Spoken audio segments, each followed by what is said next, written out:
Friends, आज हम बात करने वाले हैं पीईबी इंजीनियरिंग बिल्डिंग सेक्टर से। मतलब इस सेक्टर से बहुत सारी कंपनीज हैं आईपीओ ला रही है, और जो कंपनीज ऑलरेडी लिस्टेड है उनके नंबर्स बहुत अच्छे आ रहे हैं। तो ओवरऑल सेक्टर में क्या चल रहा है फ्रेंड्स, सीधा चलते हैं वीडियो में। और स्टैंडर्ड डिस्क्लेमर दे दूं कि कोई भी कंपनी जिसके बारे में मैं बात कर रहा हूँ वो कोई बाय सेल रिकमेंडेशन नहीं है। This video is only for education purpose. सबसे पहले देखते हैं friends, let me float on top this my video screen. सबसे पहले देखते हैं एमएनबी इंजीनियरिंग लिमिटेड, जो अराउंड जिसका मार्केट कैप 2600 करोड़ के आसपास है, और अभी रिसेंट में इसका आईपीओ आया है, 2-3 महीना ही हुआ है। तो यहाँ पे आप देखेंगे इसका बिजनेस मॉडल क्या है। ठीक है, पहले हम इसका बिजनेस मॉडल समझेंगे, शेयर होल्डिंग पैटर्न देखेंगे, कौन मतलब इंस्टीट्यूशनल इन्वेस्टर्स इंटरेस्टेड है, और चार्ट भी थोड़ा सा देखेंगे, एक एक करके समझते हैं। सबसे पहले चलिए फ्रेंड्स, हम चार्ट पैटर्न ही देख लेते हैं। देखो, अभी अगस्त में ही आईपीओ स्टॉक है। ठीक है, उसके बाद यहाँ पे मतलब मार्केट हेल्थ खराब होने के कारण जो डाउन ट्रेंड गया वापस से, मतलब जैसे बोलते हैं ना कि रबर बैंड एकदम से अपन हल्का स्ट्रेच किए तो बहुत ज़्यादा मूव करता है रबड़।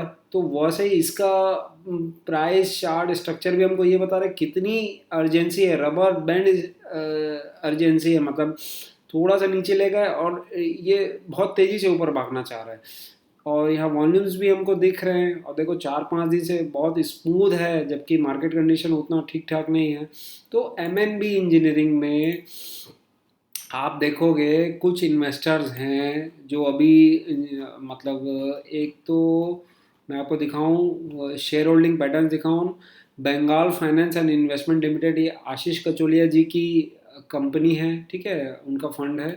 उसके बाद अबाकस फंड ने भी अभी अभी रिसेंटली सितंबर क्वार्टर में देखो दिखा रहा है इनका भी 2% के आसपास स्टेक, और बंगाल फाइनेंस लिमिटेड का भी 1.27 पे आसपास। मतलब देखो, मुद्दा ये उनको कॉपी करना मुद्दा नहीं है अपना। हम मतलब क्या ऐसा चल रहा है, उनके थॉट प्रोसेस को मैंने लास्ट वीडियो में भी बताया था कि देखें कि उनके दिमाग में क्या चल रहा है, कैसे वो आइडियाज़ फिल्टर करके और अपना स्टॉक सिलेक्शन प्रोसेस करते हैं वो। तो प्री इंजीनियरिंग बिल्डिंग बहुत, मतलब आज से 4 to 6 मंथ पहले हमने इंटर आर्क बिल्डिंग को कवर किया था हमारे चैनल में। ठीक है, प्री इंजीनियरिंग बिल्डिंग की हमने पूरी खासियत भी बताई थी कि क्यों प्री इंजीनियरिंग बिल्डिंग इतना पॉपुलर होते जा रहा है ट्रेडिशनल कंस्ट्रक्शन के मुकाबले। इसकी डिमांड जो है मल्टीफोल्ड इंक्रीज हो रही, क्यों? बहुत इजी कंस्ट्रक्टेड है पूरा, मतलब स्टील स्ट्रक्चर है, प्री फैब होता है, फैक्ट्री में बनता है, आके क्वालिटी टाइम पे कंट्रोल होता है, साइट में सीधा एग्जीक्यूट होता है, लेबर बचता है। ठीक है, कॉस्ट वगैरह तो है ही है, एडवांटेज है ना। ऑन साइट लेबर, देखो यही इसके जो एडवांटेज हैं। In factories in control environment सिर्फ ट्रांसपोर्ट करते हैं कंस्ट्रक्शन साइट में और असेंबल करते हैं। स्ट्रक्चर्स आर लाइटर, बड़े बड़े स्पान में बहुत इजीली कंस्ट्रक्शन हो जाता है, जो कि आरसीसी में बहुत कॉम्प्लिकेटेड है।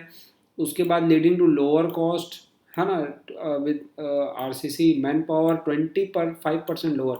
अब आप मेरे को बताओ, अगर आप इस कोई भी इस फील्ड से जुड़ा है, कंस्ट्रक्शन या एक्सेट्रा लेबर ओरिएंटेड वर्क में, तो लेबर की कितनी समस्या बढ़ते जा रही है, कितना शॉर्टेज प्रॉब्लम हो रहा है ना। It's one of the main मतलब हेडेक जो हो गया आज की डेट में। तो मैन पावर सीधा सीधा 25% रिड्यूस हो जा रहा है, सुपीरियर फ्लेक्सिबिलिटी भी है। ठीक है, तो आई होप क्लियर है। इसका जो प्रोडक्ट्स है ये प्री इंजीनियरिंग बिल्डिंग में कवर मैन्युफैक्चर करके इरेक्ट करती है। दूसरा क्या है, इसका जो प्रोडक्ट है जो ये डील करती है, प्रोफ्लेक्स वाला जो डिवीजन है, मैं आपको दिखाता हूँ, पिक्चर से आपको क्लियर हो जाएगा।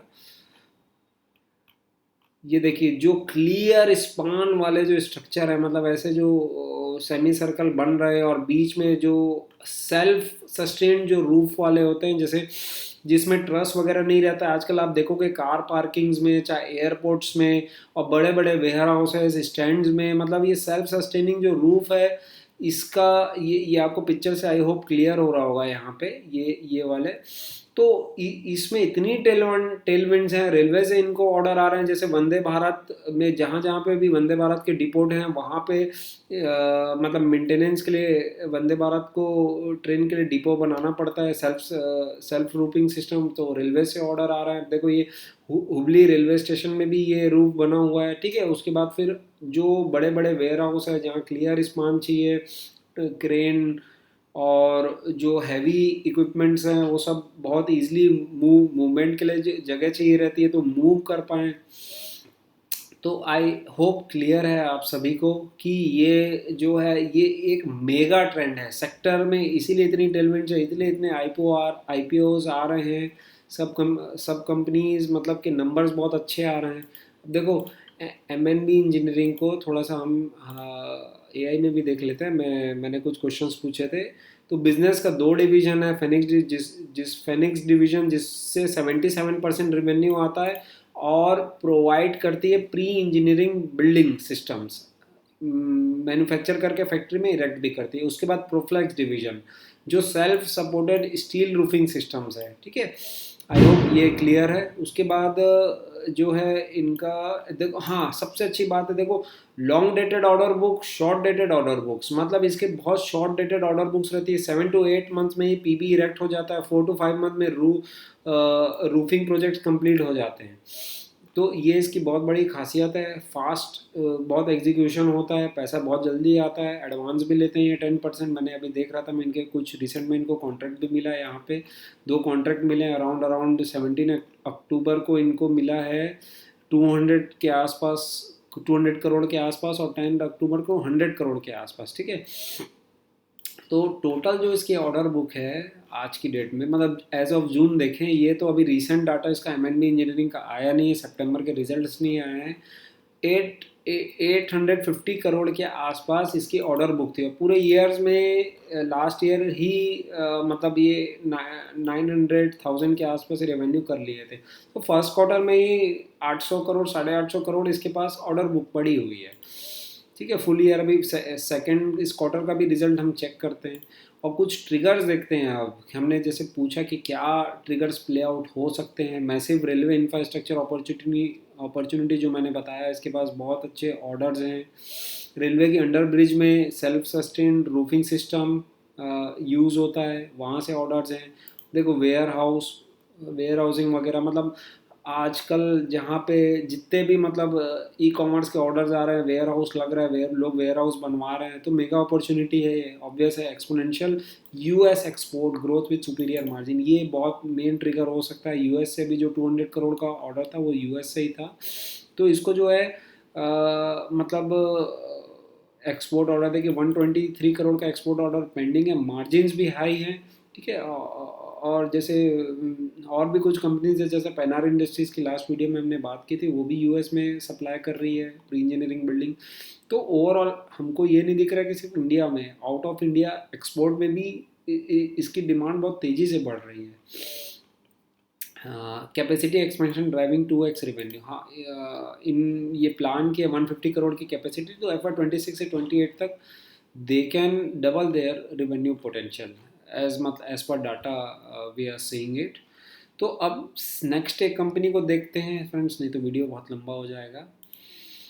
हाँ, ईपैक प्रीफैब टेक्नोलॉजीज लिमिटेड, ये भी प्री इंजीनियरिंग बिल्डिंग में काम करती है और प्री फैब्रिकेटेड कंस्ट्रक्शन इंडस्ट्री में काम करती है, यहाँ पे आप देख पा रहे हैं जैसे।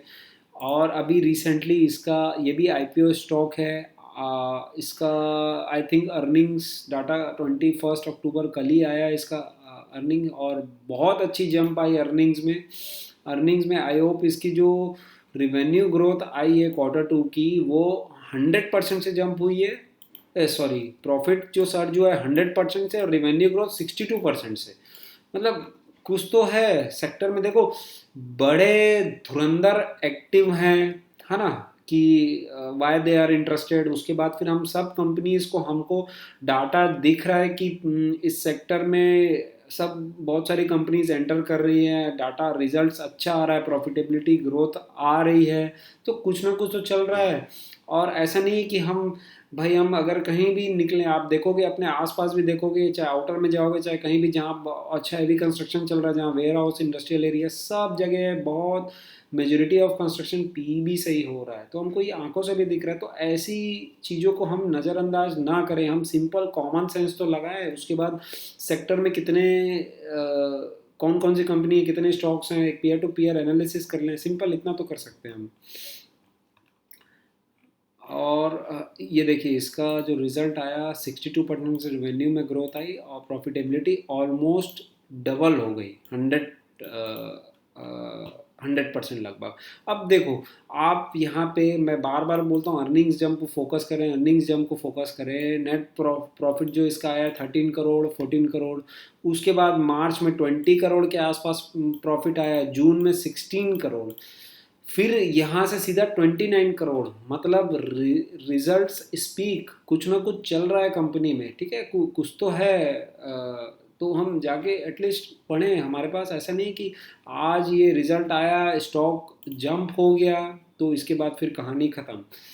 हमारे पास पूरा क्वार्टर है, हम देखें स्टडी करें कि क्या चल रहा है कंपनी में। तो थोड़ा सा देख लेते हैं इसके क्या क्या ट्रिगर्स प्ले आउट हो सकते हैं। Top 3 in India, Epack is among the top 3 largest players by capacity in pre engineering building, exceptional growth rate, ठीक है। रीसेंट क्वार्टर का तो मैंने बता दिया। Order book and expansion, strong revenue, order book है ओवर 655 करोड़ की एस ऑफ मतलब H1 FY26, और इसका टोटल लास्ट ईयर का हम देखेंगे रेवेन्यू तो 1100 के आसपास, और उतनी ऑर्डर बुक इसके पास 650 करोड़ की अभी H1 FY26 में ही पड़ी है। कैपेसिटी एक्सपेंड कर रहे हैं, डिमांड है, टेलविंड्स है, तभी तो कैपेसिटी हर कोई एक्सपेंड कर रहा है। लॉन्ग टर्म क्लाइंट रिलेशनशिप, तो ऐसा सिंपल रखें चीज़ों को। उसके बाद एक कंपनी की हमने बात की थी, पेनार इंडस्ट्रीज़ की, कल लास्ट वीडियो में हमने बात की थी, देखेंगे आप कि इसके जो डिविजन्स हैं ये भी पीईबी को बहुत तेज़ी से फोकस कर रहे हैं ये, है ना। और टॉप 6 जो बिजनेस सेगमेंट है उसमें फोकस कर रहे हैं, बाकी को ये साइड कर रहे हैं, नॉन कोर बिजनेस जो लो मार्जिन वाले बिजनेस थे। चार्ट पैटर्न भी हमने डिस्कस किया था कि टाइटनेस बनी हुई है, हमको रिस्क रिवॉर्ड में फोकस करना चाहिए। क्योंकि that's all a game of probability, ठीक है। इफ़ यू आर मतलब taking risk of 1%, then at least reward should be 2, 4, 5, 10 times, मतलब दैट्स उसका कोई लिमिट नहीं है। तो जहाँ पे टाइटनेस बनी है वो बहुत अच्छा रिस्क रिवॉर्ड हमको देते हैं, स्टॉप लॉस बहुत नियर रहता है।